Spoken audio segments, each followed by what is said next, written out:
because it's very contrasting cellophane here. We won't need the leaves just yet. We'll take off the leaf and see which one is in the water.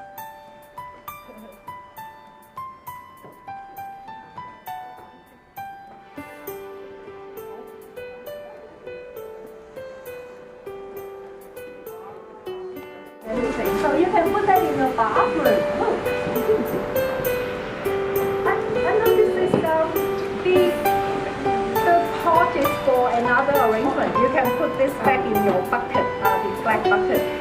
I'm going to. Someone can help me with Now, when you put the squares just offset like this, two square pieces of paper, and the intersection of two points, and then you pull it up, and then take it close to you.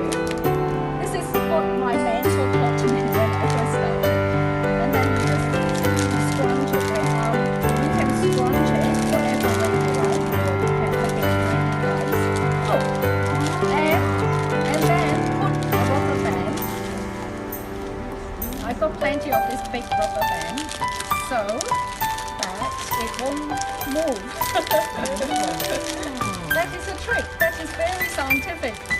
Okay, look, what do you think? So this is the